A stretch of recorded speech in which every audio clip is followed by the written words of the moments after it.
We'll start with the axial flow compressor. Uh, so here there is one particular pressure ratio expression which we have already derived in centrifugal compressor.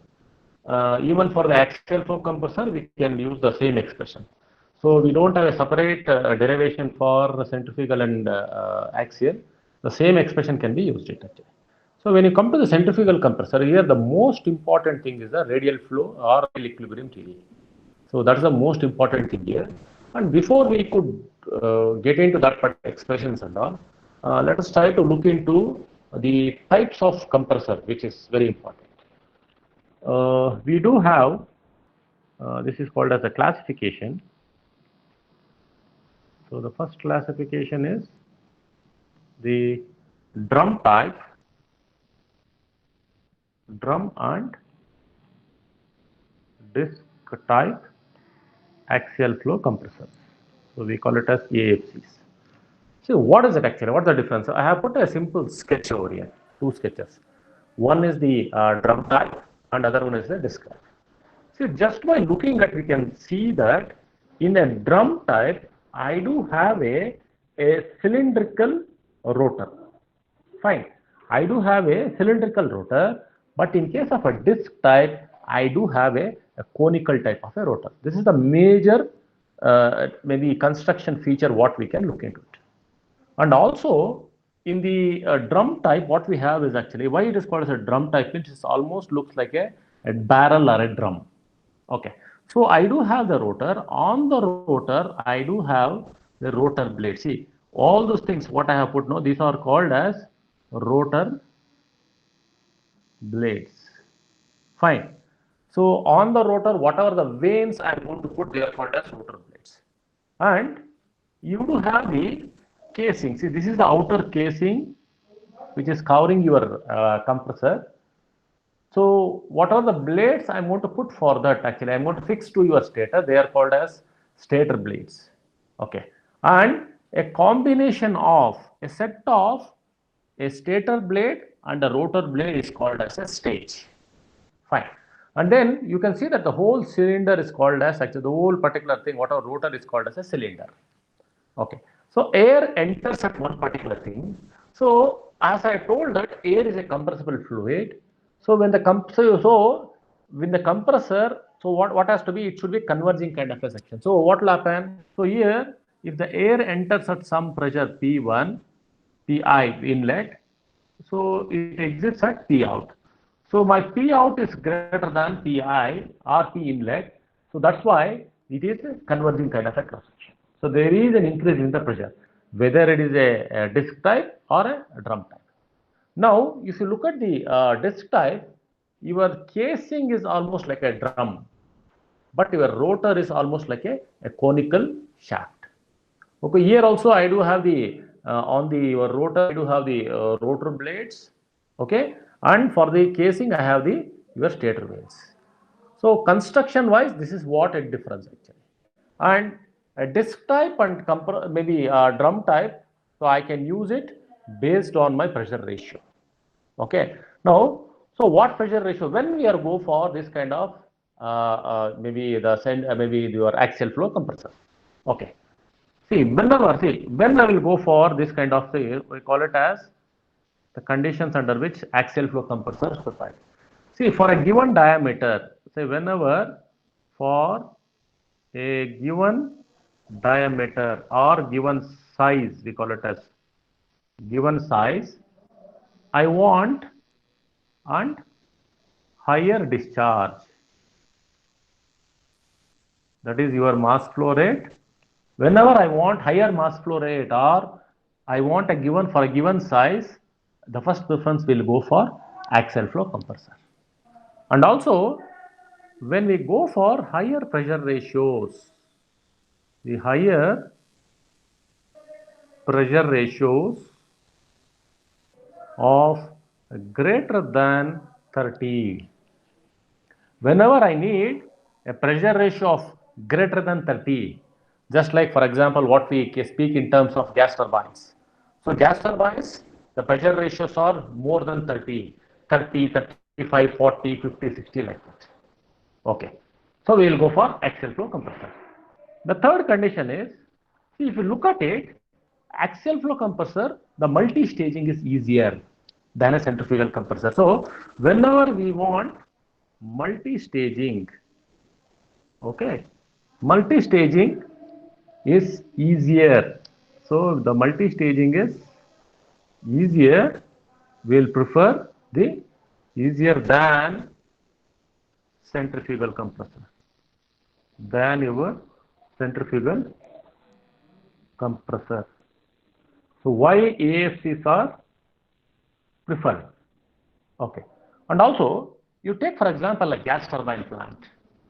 See, in the gas turbine engine, maybe especially aviation or power generation or aviation, if you look at it, we always try to look at the thrust developed.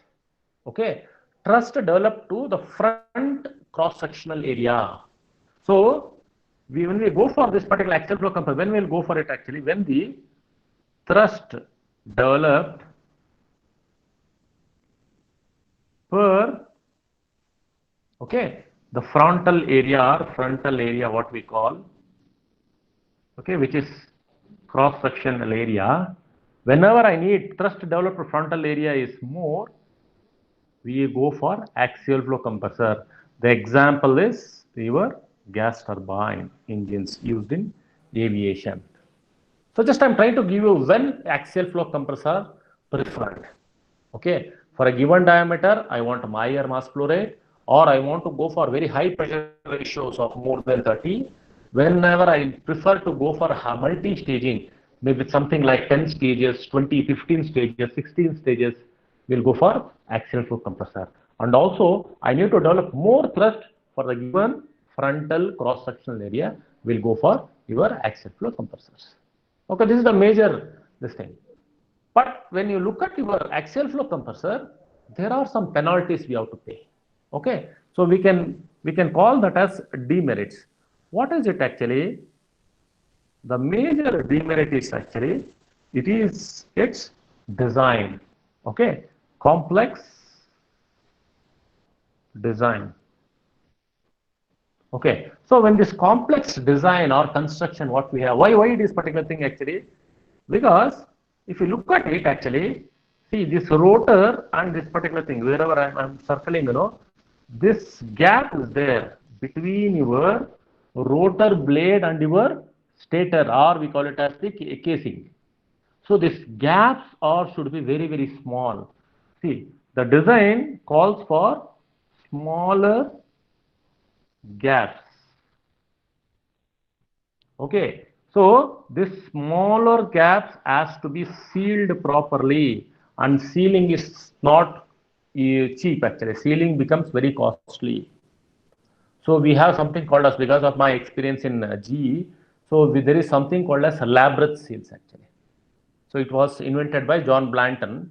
He was a GE principal engineer and chief engineer. And this labyrinth seal actually, the pressure drop across this labyrinth seal should be very high. Then only I'll be able to see through that there is no leakage. Okay, I should ensure that, see, the labyrinth seal is something like this. See, what is it actually? I have a seal like this. It is like this. Okay, this is your casing. So the seal, it should not allow, so the pressure drop here. Anyhow, I do have a pressure drop, high pressure drop year to year. Okay, here the delta P between this thing, but delta P across each sheet is very, very small. Even though I have a higher pressure drop from here to this first stage, one stage to either stage, say here I have one stage, here I have a rotor, here I have a rotor, okay, I have a labyrinth seal, okay, I have a labyrinth seal.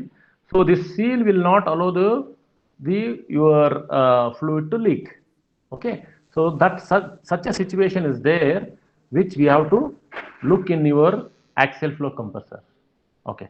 And second thing is, because of the higher pressure ratio, I will have a corresponding increase in the temperature. Why?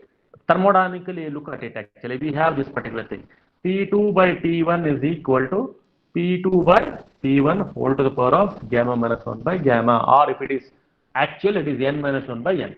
Now, when this pressure ratio is higher, definitely T2 also will be higher. So when the working temperature increases, I need to cool my gas turbine properly. If cooling is not done, definitely we have to pay the penalty. Because what is the penalty? There may be some kind of a wear and tear of the parts. The parts may become weak over a period of time. We have to replace it. So all will lead to what actually will lead to higher operation cost. Higher operation cost. And also your axial flow compass, even the initial cost is also very high because of the complex design or construction. Okay, even your initial cost is also high, and your higher operation is also operating cost also will increase because of this elaborate use of seals, cooling, all those things and all. But there are, at the same time, we have some merits, at the same time we have some kind of demerits also. All these things will lead to, you see, if you're able to use a higher technology or a good technology, I'll be using the axial flow compressor. So that's why your gas turbine, whatever we have, no gas turbine cost will increase like anything because of use of all these technologies. Okay, fine. That's about your construction and when we are going to use it. Now, there is one particular factor, what we call it as workman factor. Work done factor, it is denoted by lambda. Okay, and this lambda is a number between 0 and 1. So what it is actually, it is the ratio of, it is the ratio of, okay, your ideal work requirement or work absorbing capacity or work requirement of an axial flow compressor in a stage, see, compressor of the compressor stage, see, work requirement of the compressor stage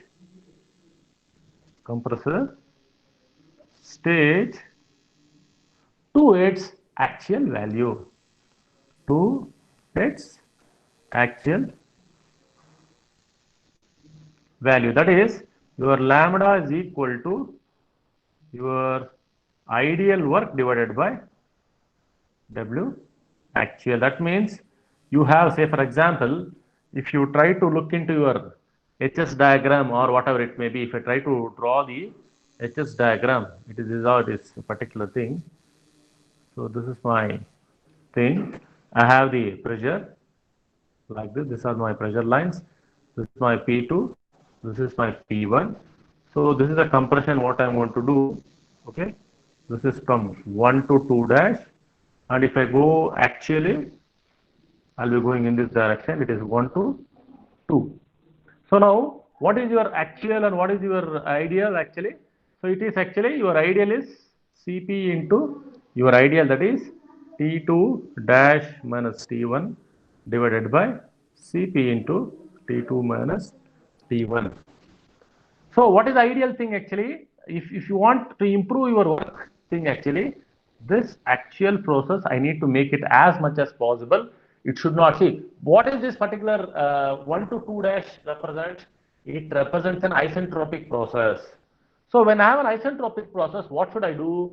I should ensure that your compressor is properly sealed. See, what we try to do is actually in case of compressors or turbines and all, we try to insulate your casing. So even though whatever may be the insulation I do, I can't provide a 100% perfect sealing so that the Q is equal to 0. But still there will be a little bit loss in the Q value or your heat loss will be there. So if I'm able to completely restrict the heat loss, my work done factor will increase, will move towards 0.99 or 0.95 or 0.98 or whatever it may be. So all your new axial flow compressors will have a higher work done factor, and over a period of time, due to peeling off your work, maybe your insulation and all, your work done factor will come down. So lambda is all, see, lambda will be higher for a newly installed axial flow compressor, and this lambda will reduce with time, with usage of your compressor, with usage of your axial flow compressor. Why? The reason being your insulation will lose its property. Whatever, I can't have a perfect, see, a same insulation, whatever I have put, actually the insulation will not have the same property after 6 months, after 1 year. So what will happen? Because of that, my Q value will try to slightly, the heat loss will increase. Okay, so this is about your work done factor.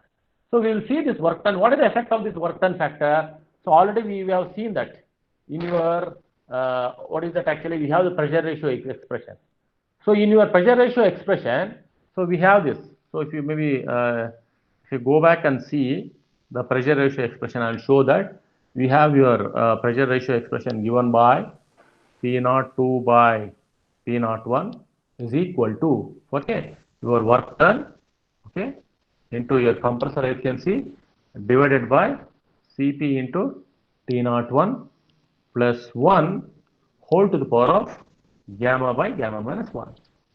Okay, now what is this work done actually? If work done is something, but if I try to substitute for your actual work done, then your lambda into ideal will come into picture. Okay, your lambda into ideal will come into picture because of your work done ratio. So this work, actually if I try to say this is actual work, if I put it, your W will be W into ideal if I put it. So I can be able to take care of your work done factor in the pressure ratio expression, same pressure ratio expressions. Now one more thing, see this particular thing what I have put, no, this is your pressure ratio. So if I am going for multi-staging, what will happen? If I go for multi-staging, say I am going for a 3-stage compressor. Okay, what will happen? The 3-stage compressor may look something like this. Okay, so I will be having my corresponding HS diagram will be something like this. Okay, this is my HS diagram, and I have the pressure ratios. So pressure curves, 1 stage, a 2-stage, and a 3-stage. Okay.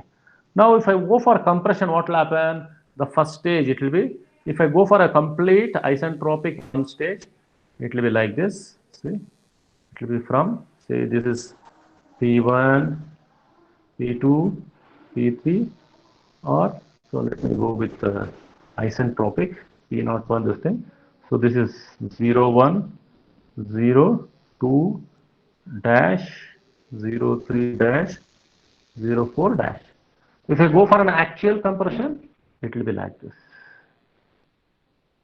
Okay, so this will be 0, 1, 0, 2, 0, 3, and 0, 4. So how many stages are there?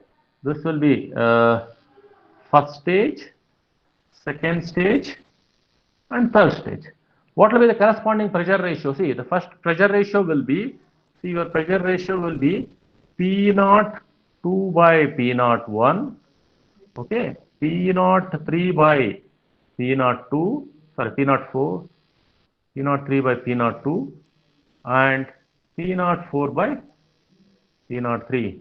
See, my pressure ratio should be same, ideally speaking. Whenever I try to design any compressor, the equation is, see, this particular equation, I can use this particular expression to calculate the pressure ratio across stage. That means, in case of an axial flow compressor, whatever the expression what we have derived already in the centrifugal compressor, same expression, this expression clearly shows that the above expression is used to calculate. See, the above equation, okay, is used to calculate, okay, the overall pressure ratio or overall pressure rise across the stage of the compressor. So calculate the overall pressure rise across the stage of the compressor, stage of the axial flow compressor,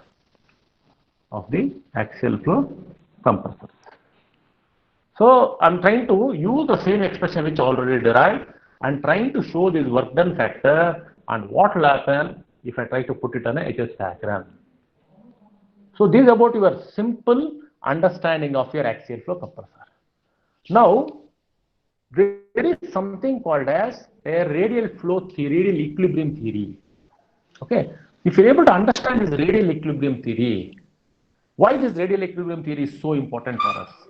See, when I take an axial flow machine, the flow is three-dimensional in nature. All your velocities, okay, whether it is a flow velocity or tangential velocity or your other type of velocity, whatever, all other velocities, they are very important. Okay, they are very important to know how my compressor is working. Okay, and also you do have a radial component. See, I do have a radial component, I do have a flow component, I do have a tangential component. Okay, and I do have an axial flow component.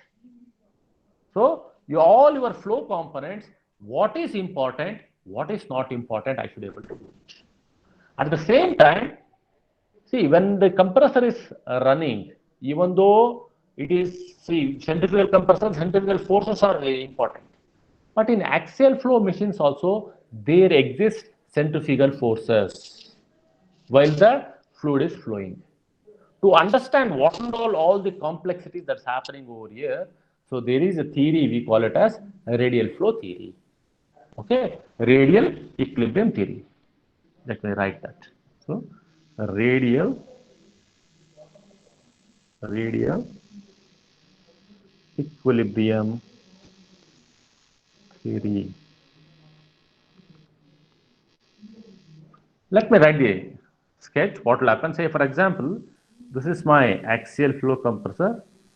Let me write the full thing. So this is my axial flow compressor. Okay, all the fluid is flowing. So and there is an axis. So let me write the axis at the center. So at the center I have the axis. And also, see, in case of an axial flow machine, I expect my fluid to flow in this streamline pattern. This is what it has to flow. These are my streamlines which are parallel to your axis. Okay, the expectation in an axial flow machine is it has to be like this. So these are my, whatever I am showing in the blue lines, they are my streamlines. That means the flow is in this direction. The flow is in this direction. This is my inlet, okay? This is my inlet and this is my exit. Okay, this is my exit. Now, if you try to observe this particular thing, if I try to take a radius along in this direction, so what will be the velocities actually? The velocities is something like, if I try to put the directions, so this is my R, I am trying to go with R theta Z coordinates. R theta Z means it's a radial coordinate system, cylindrical coordinate system. Okay, then this will be my radial direction. Fine, and I have what is called as my theta direction. Okay, R theta Z direction is what I am going to use. And all the blue lines, what I am showing, they are all your streamlines. They are all your streamlines.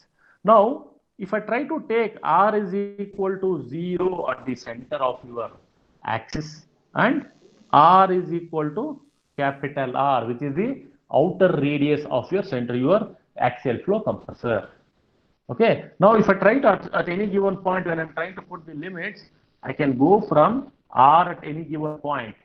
See, R can be any value between 0 and R. R can be any value. So I can take a small strip at any given point and try to see what's happening over there. Okay. Now, what is this red one? This is your outer casing. Okay, this is your outer casing. Now, let us try to write what is happening over here. The first thing is the flow in a turbo machine is, as I told, it is three-dimensional. Okay, the flow in a turbo machine is three-dimensional. This is the first thing. It is neither one-dimensional nor two-dimensional. It is three-dimensional flow. Okay. Then we do have the two types of velocities. One is the flow velocity, the flow velocity, and the flow velocity and tangential velocity. The flow velocity and the tangential velocity. What is the tangential velocity? The velocity which is in the direction exactly. It is almost like it is a tangent to your surface. What is it actually? How it is actually? It is like this, in this direction. So it is exactly in the tangential direction. So your flow velocity in this direction, flow velocity is in this direction. Okay, your tangential velocity is exactly this tangent to your whatever we call it as a casing or whatever it may be. So I do have a flow velocity and I do have a tangential velocity are very important. So the flow velocity and the tangential velocities are very important for analysis. Okay, very important for the operation of the compressor. For the operation of the compressor. This is very, very important. Okay. Then I do have one ray velocity, see, with the radial velocity in the radial direction. So I do have a velocity in this direction, the radial component. See, for an axial flow machine, the radial component automatically becomes least important for me. So the radial component of velocity, the radial component of the velocity, radial component of the velocity is the least important, is of least important. Okay, for what condition? For a steady flow condition. For a steady flow condition. Okay. Now, at the same time, there are some centrifugal forces. Okay, there are some centrifugal forces which are acting on the vanes or blades during the flow. Okay, that also we need to look into that. So other things are there. There are certain centrifugal forces. So there are centrifugal forces.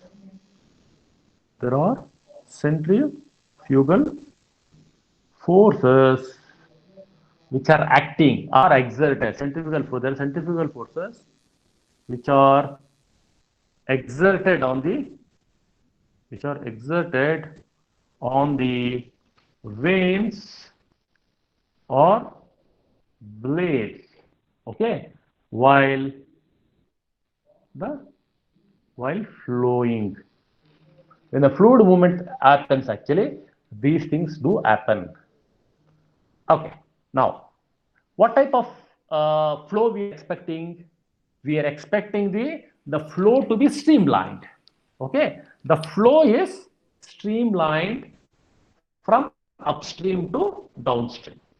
Okay, the flow is streamlined from upstream and downstream. I can write that also. The flow is streamlined.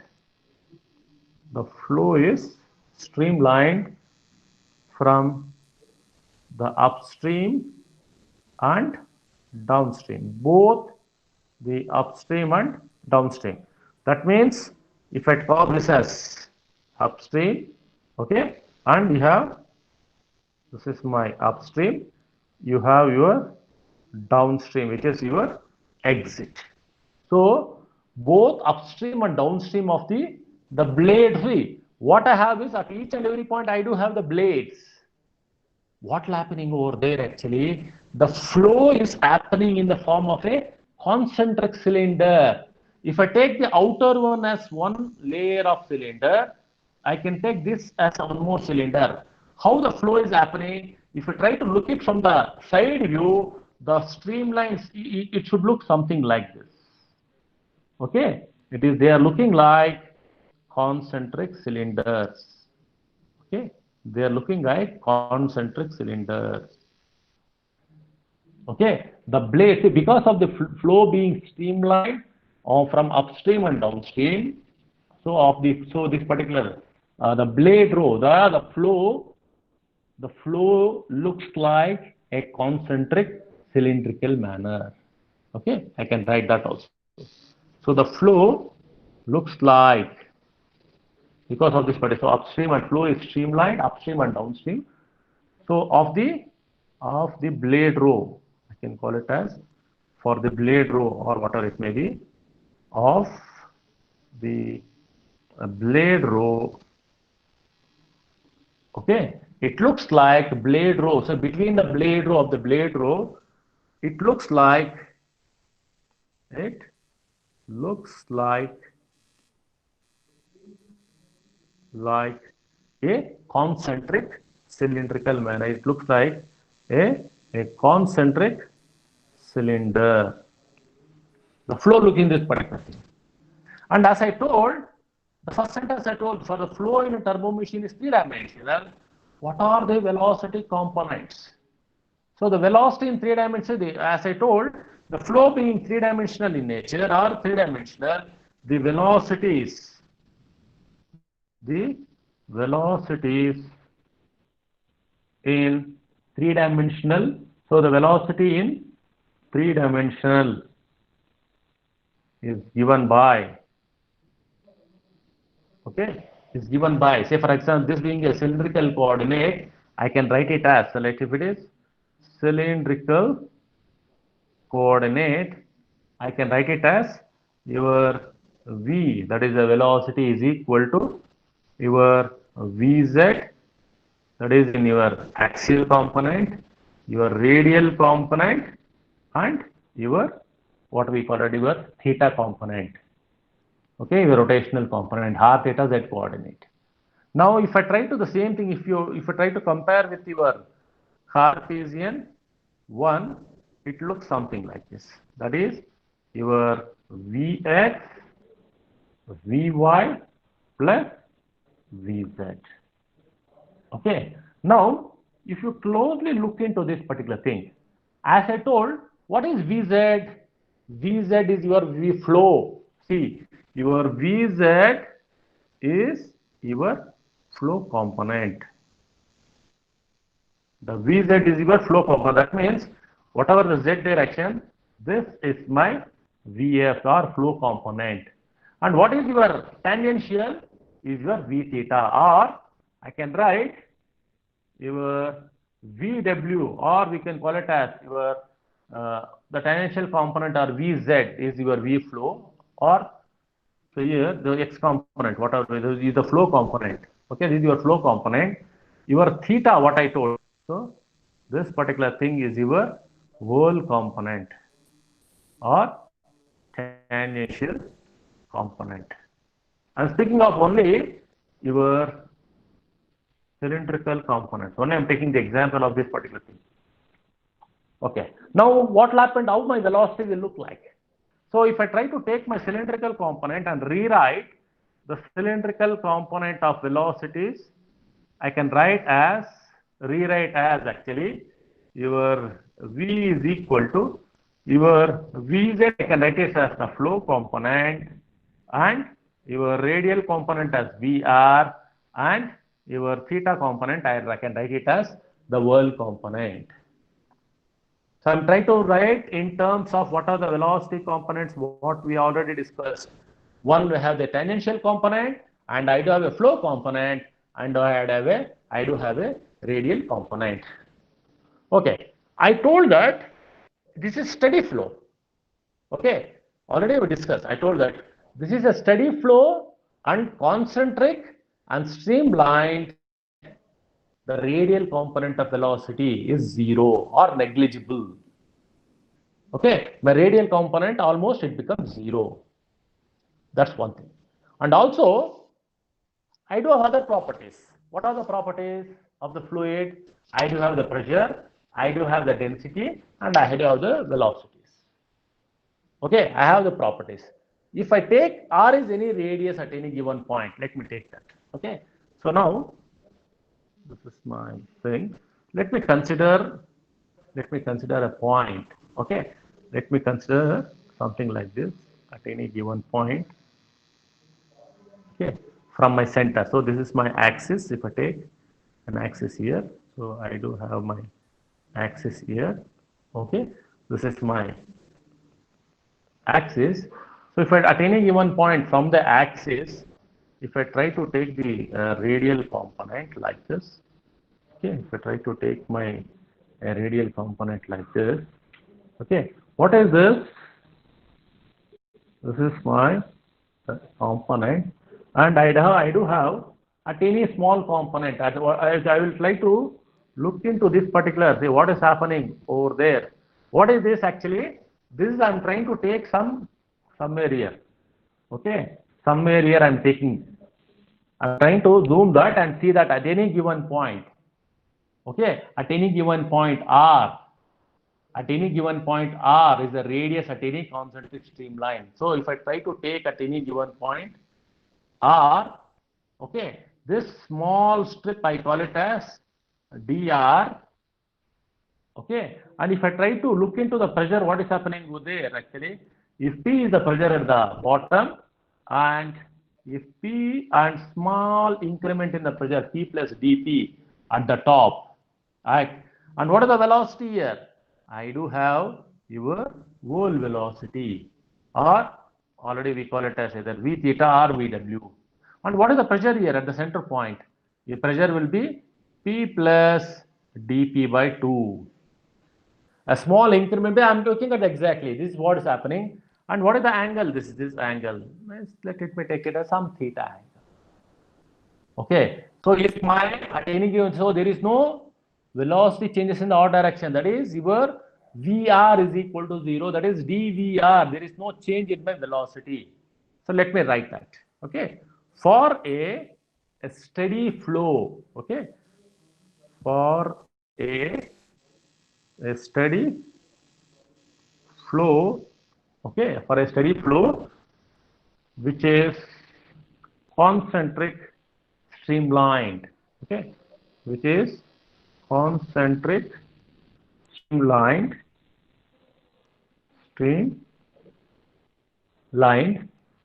the properties, if I take the properties of the fluid, if I take the properties of the fluid, such as the pressure, the density, and the velocities, okay, they should be constant, or they should be constant. Under these conditions, so there are no velocity changes, so therefore there are no velocity changes in the r direction, okay, in the radial direction. So what does it mean? It means that my dVr is 0, that is my incremental change or my change in my radial velocity, this particular component, what I am speaking of, this particular component is 0. Okay, see what I have taken actually, if I try to look into this particular thing, under what condition I am trying to take, see I am taking this particular thing R at a given distance R, say at any given point if I take R is the radius, okay, R is the radius at any concentric streamline, okay, from the axis. Are you getting? What I'm trying to do is actually R is what I'm trying to take from the distance from the center. See, from the center to this particular point, from the axis 0 to R. That means I'm trying to take this from this particular, so at any given point, if I try to take, so that means this is what I'm trying to take. Say, for example, if I try to take this, this is 0, this is your R. So R is any given point. So R is equal to 0 at the axis, and R is equal to capital R at the your any given point. That is your casing, outside casing. And at any given point, it is a simple R, what I am trying to do. So the radial pressure gradient, I can see by looking at this particular thing, I am trying to look into the radial pressure gradient across this fluid element. Okay, this is my fluid element. What I have taken, this is the fluid element. What I am trying to analyze. Okay, the radial pressure, the radial pressure across the R. I can consider the radial pressure gradient. The radial pressure gradient can be obtained. I can obtain that. Okay, can be obtained by considering a differential. That is a small differential means that is a small. A differential means a small fluid element, and that element is what I have shown here, with the red hatch lines. Okay, now we'll go back to a little bit of fluid mechanics. Okay, so hope you remember from fluid mechanics, for a some kind of a circulating flow, I can represent the pressure. See, if I, what is it actually? If I go back and look into our fluid mechanics, you can refer to this particular thing from any fluid mechanics textbook. Okay, from the fluid mechanics, for a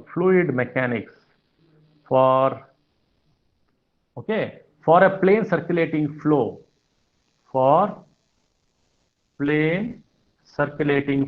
so you can refer to fluid kinetics.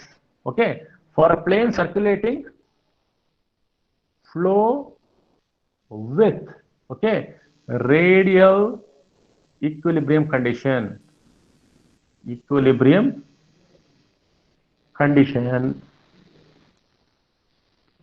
the pressure, see, dP by dr, is a function of, is given by v theta square by r. What is v theta? V theta is my velocity in the tangential direction. Okay, so this is what we are getting from a fluid mechanics. You can refer to any fluid mechanics textbook to get this expression. So the pressure, this particular thing, dP, the pressure gradient, whatever the radial pressure gradient, is given by rho into v theta square by r.